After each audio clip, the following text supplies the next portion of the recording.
11 की 11 सीटें कोलकाता में पिछली बार ममता बनर्जी ले गई थी। आप 77 सीटों पर सिमट गए थे। 140 पार चाहिए होगा, आप कह रहे हैं सर 170। तो कैसे कहां पर आपको फायदा होता दिख रहा है? पिछली बार 59 सीटें पहले फेज में आई थी।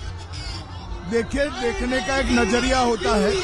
हम 2 से 77 पर पहुंचे थे, तो आप ही गणित लगा दीजिए 77 से कहां पहुंचेंगे। इस बार हम 2 से 77 पर पहुंचे थे। ये कोई कम छोटी छलांग नहीं थी, ये बहुत बड़ी छलांग थी। और इस बार भारतीय जनता पार्टी पूर्ण बहुमत की सरकार यहाँ बनाने जा रही है। गृह मंत्री जी, दरअसल एक बार दिखा दीजिए, एक बार नजारा दिखाइए भाई। देखिए, आज जब आप देख रहे हैं कि गृह मंत्री अमित शाह के रोड शो में ये हुजूम आपको दिख रहा है सड़कों पर, इससे कोई इनकार नहीं कर सकता है, ये समर्थन भी मिल रहा है। लेकिन गृह मंत्री जी, मेरा प्रश्न आपसे ये है कि क्या होता है चुनावों में लोगों को, बीजेपी वोटर्स को निकालने में कहीं पर चूक जाती है। ये भी पिछली बार आया था। आपको लगता है कि ये लोग वोट करने के लिए उस दिन निकलेंगे आपके लिए? इस बार स्वयंभू वोट करने के निकलेंगे। मैं कोई सेलिब्रिटी नहीं हूँ, मैं सीधा साधा राजनीतिक कार्यकर्ता हूँ। अगर मेरे रोड से में इतना बड़ा हुजूम आता है तो बताता है कि इस बार स्वयंभू वोटिंग होने वाली है।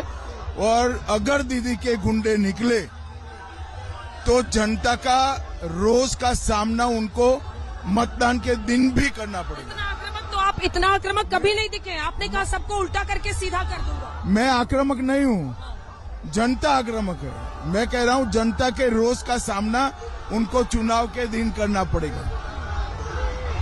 एक बार इधर का भी नजारा दिखा दीजिए भाई। लोग गृह मंत्री अमित शाह को देखने के लिए गाड़ियों पे बैठे हुए हैं, और इधर दूसरी तरफ भी आप देखेंगे तो महिलाएं भी कई जगहों पर निकली हुई हैं। अब आते हैं सर महिला आरक्षण पर। महिला आरक्षण का मुद्दा, पिछली बार के चुनाव में लगभग 36% वोट महिलाओं का आपको मिला और टीएमसी लेकिन 50% ले गई। किस आधार पर? वो 1500 दे रहे हैं लक्की भंडार योजना में, आप 3000 कह रहे हैं। क्या महिलाएं आप पर भरोसा करेंगी? देखिए, आप 3000 1000 के चक्कर से निकल जाइए। जिस प्रकार से महिलाएं बंगाल में असुरक्षित है, महिला सुरक्षा का मुद्दा ही बीजेपी के लिए बहुत बड़ा महत्वपूर्ण है, महिलाओं के लिए भी महत्वपूर्ण है। क्योंकि अगर महिला मुख्यमंत्री ऐसा कहे कि 7 बजे के बाद महिलाओं ने बाहर नहीं निकलना चाहिए, ये किस प्रकार का शासन है?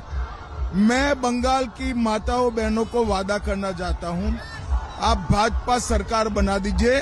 5 तारीख के बाद आधी रात को भी एक बच्ची स्कूटी लेकर अकेली निकल पाएगी। और हमने कर दिखाया है कई राज्यों में। यहाँ सरेआम बलात्कार होते हैं, सरेआम छेड़खानी होती है, और उल्टा महिला मुख्यमंत्री ये कहती है कि 7 बजे के बाद महिला बाहर न निकले। शर्म आनी चाहिए इनको।